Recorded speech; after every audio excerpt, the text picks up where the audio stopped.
เป็นยังไงผู้บ่าวผู้เพลบ่ได้มาบ่ต้องมีตามาจึกบ่เดี๋ยวนี้บ่ได้มายัแล้วนว่าผู้บ่าวเก่า ยันว่าเขาบ่ได้มาถึงยันว่าเปลี่ยนเขาบ่ได้มักแล้วนะมาเปลี่ยนจิตใหม่เอาใจอะไรได้กับเราเปลี่ยนบ่เราก็ไปหาเงินหาคำเราไปจังแล้วก็อยู่แล้วแล้วว่าอยู่บ้านแล้วล่างเถื่อเราไปหาเราก็มาเผื่อเจ้าก็มีเนาะแม่น บ่ได้เผื่อแล้วคอยบ่ได้มักแล้วนะคอยสิให้เผื่อหยังคอยอยากได้เงินแล้วนะโตมาเราเป็นโยนใช้ตาแวนในห้อยตะเวนก็คอยบ่เอาแล้วนะคอยอยากแล้วเราก็ให้ผู้อื่นแล้วว่าจนเลิกกันจักแหล่บ่ได้จักแล้วก็อะไรแล้วข่อยบ่ได้จักล่างเถื่อเกลียดสิชุบจุความเมาซื่อเกี้ยงมดเฮาหั่นเกี้ยงเสมอมด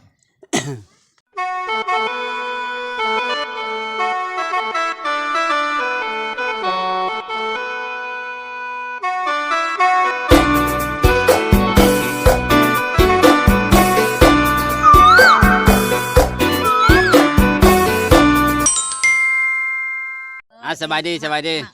สบายดีอยู่ดีมีแห้งลำรวยถามเบิ้งเพิ่นเป็นยังไงดนแล้วบ่ได้ไปหามีคนใหม่หรือจังไดเป็นยังไงผู้บ่าวผู้เพลบ่ได้มาต้องตามาจึกบ่เดี๋ยวนี้บ่ได้มายัแล้วนว่าผู้บ่าวเก่ายันว่าเขาบ่ได้มาถึงยันว่าเปลี่ยนเขาบ่ได้มักแล้วนะมาเปลี่ยนจิตใหม่เอาใจอะไรได้กับเราเปลี่ยนบ่เราก็ไปหาเงินหาคำเราไปจังแล้วก็อยู่แล้วแล้วว่าอยู่บ้านแล้วล่างเถื่อเราไปหาเราก็มาเผื่อเจ้าก็มีเนาะแม่นแล้วเผื่อแล้วคอยบ่ได้มักแล้วนะคอยสิให้เผื่อหยังคอยอยากได้เงินแล้วนะโตมาเราเป็นโยนใช้ตาแวนในห้อยตะเวนก็คอยบ่เอาแล้วนะคอยอยากแล้วเราก็ให้ผู้อื่นแล้วว่าจนเลิกกันจักแหล่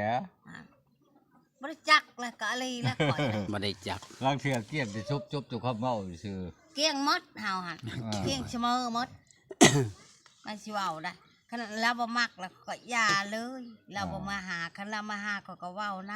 ำนี่เราบ่มาแล้วก็อยู่คันว่าเรามาน่ะก็มักอยู่แล้ววะบ่ได้มักนะหักมาเล่นหันได้หักค่อยบ่ได้มักแล้วแล้วให้เงินเขาก็เอาเลยเนาะยันว่าเรามาแล้วเราขาติดขาไก่คนบ่มีเงินโหบ่มักเขาให้สิเอาของเขาบ่มักก็เอาแล้วล่ะให้เงินเนาะให้เขากินก็กินแล้ววะต้องกินไผสิรังเกียจเนาะเขากินแล้วแล้วเอามาให้กว่าเขาสิกินได้แล้วก็เคยให้เจ้าอยู่เรื่อยบ่ให้ยังเราบ่ได้เอาให้ยังให้แต่เงิน20,000นั่นแหละก็เว้าแล้วเรามีพี่ช่างยังบ่ลืมเงินชาวพันตะดนนั่นเราสิมีบ่เห็นเรามาหายยังเราหายยังคือเราบ่ได้หายยังมาก็เรามาชื่อชัดชื่อเลยล่ะก็บ่ชื่อแล้วคนเราบ่ได้มักหรือว่ามันก็มีเนี่ยมักแหละคือกันคอยแล้วเขาก็บ่ได้มาซื่อแล้วเจ้าก็มาเอามาหมดของกินของอยู่ก็ใครบาดมันได้บาดมันบ่ได้ก็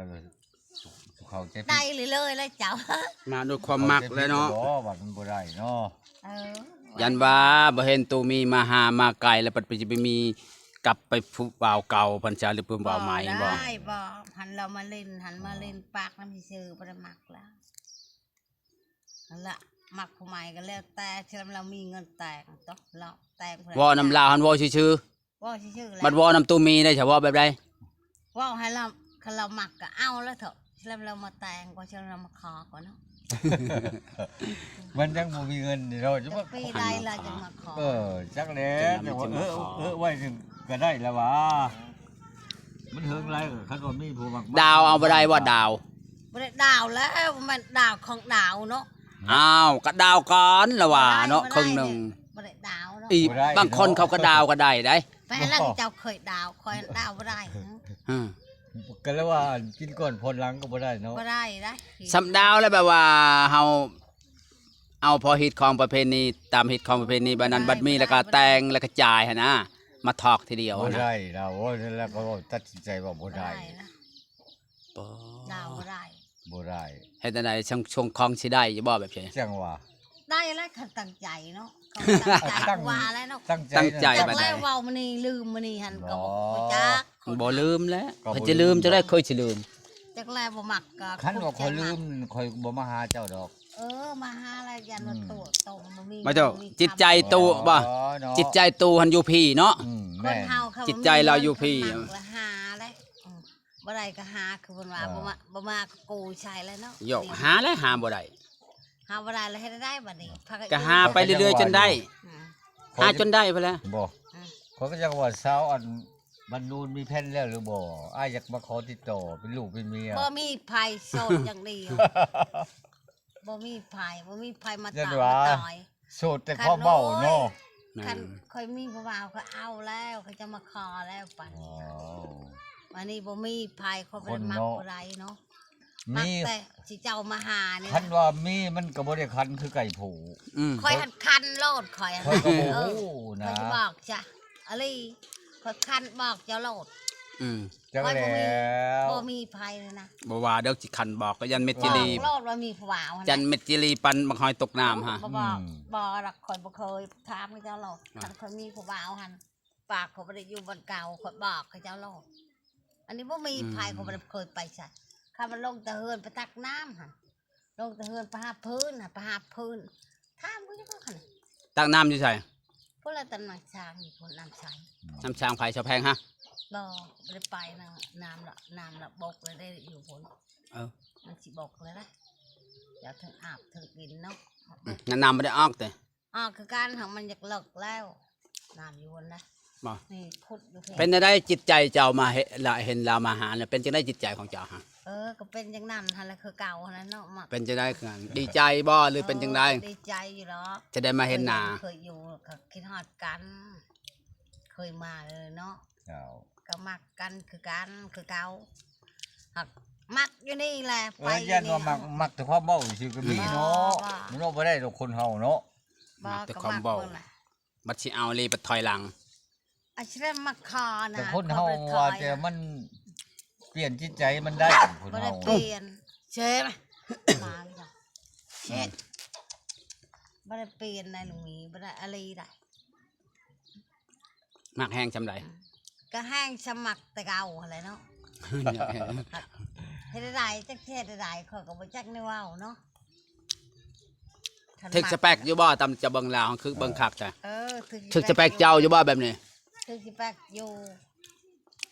คันเอาแล้วก็ช่วยกันและเฮ็ดวีเฮ็ดงา เอ้า น ก็ เนาะ ธรรมดาแหละ ก็เฮ็ดนํกันว่าเฮ็ดผู้เดียวไปจะได้เด้ บ่แม่นว่าสินอนวันสั้นคาถ่ากินแต่น้ำเจ้าดอก แล้วแห่งดูแล้วหากินยันเจ้าบ่ได้ไปหากินล่ะ คันว่าผู้หนึงสักฮู้ผู้หนึงทุกเขาทำมันก็ บ้านจะคอยเด้อ บ่ได้กินแล้ว จะบอกบ่มีบ่อนไปหากินเนาะ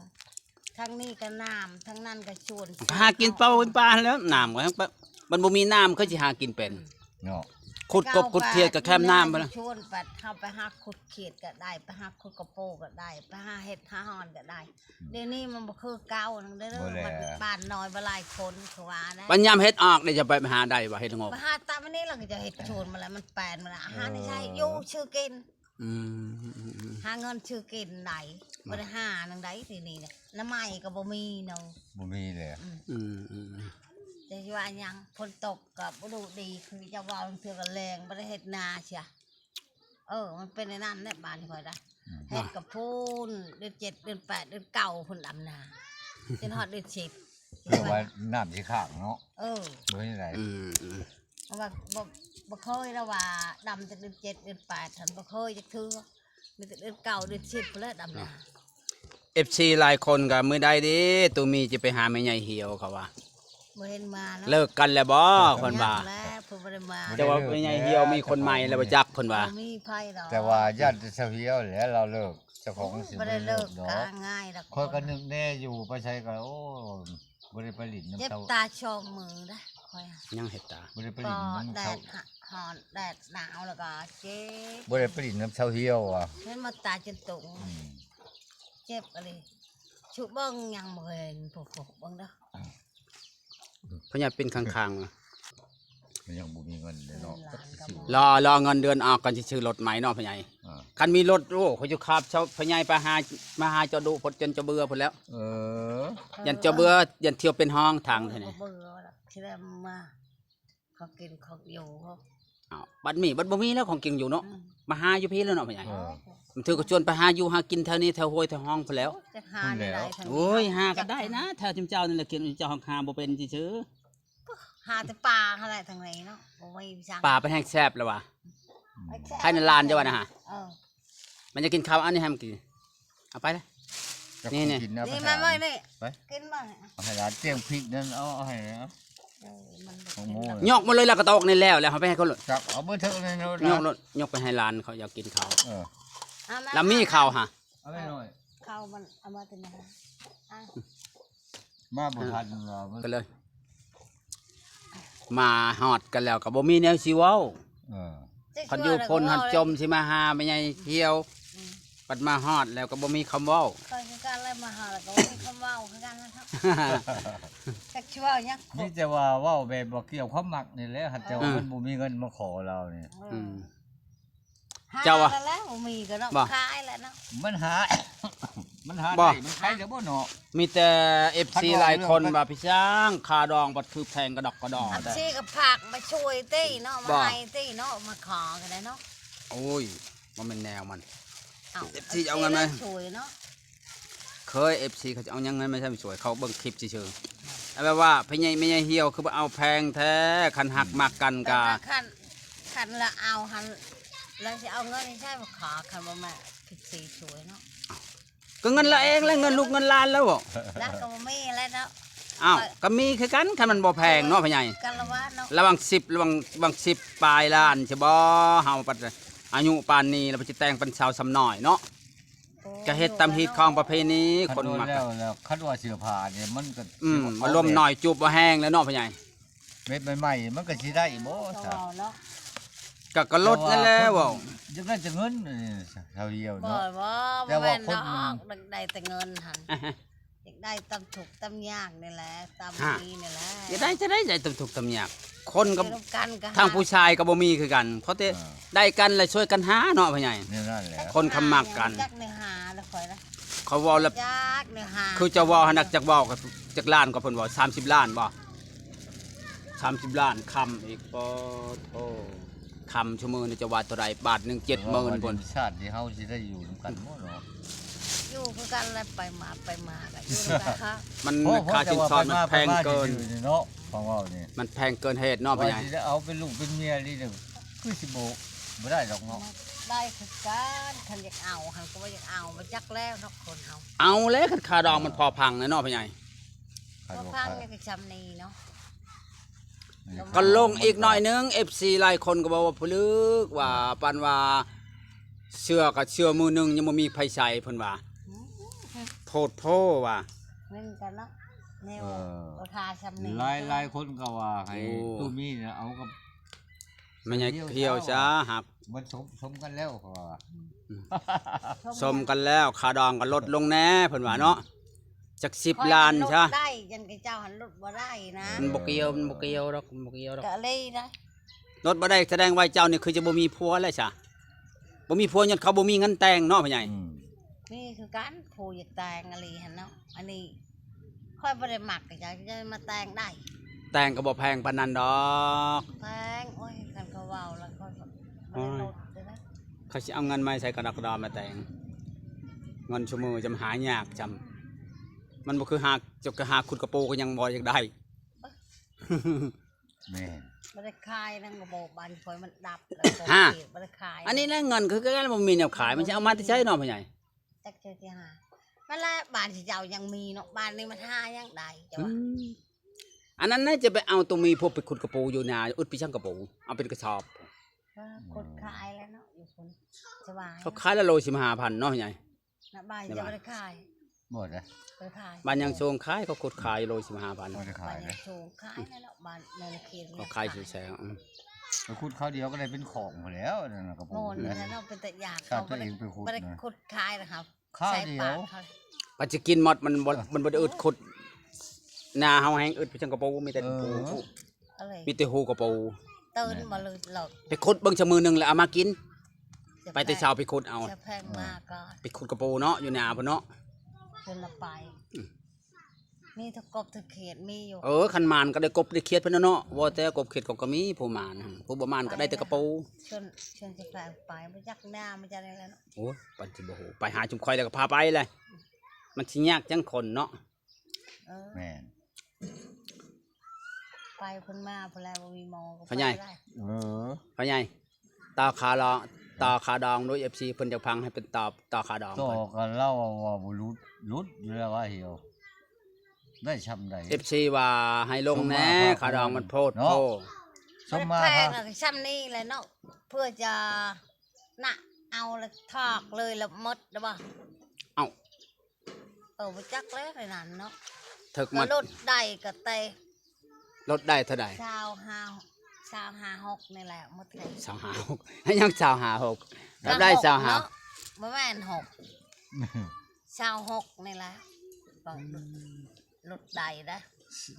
26ล้านบ่ แม่น 26ล้านแล้วทอกใช้จัก5ล้านไป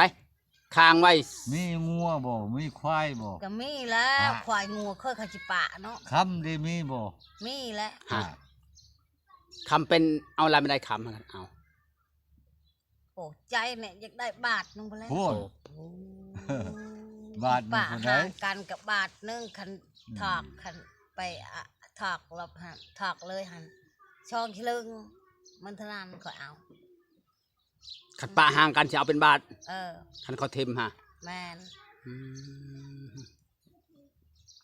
เป็นอะไรไปไหน 30 ล้านไม่ได้ลดคันปะห่างกัน เออควายเป็นงูตายเด้อ คอยเป็นงัวตาย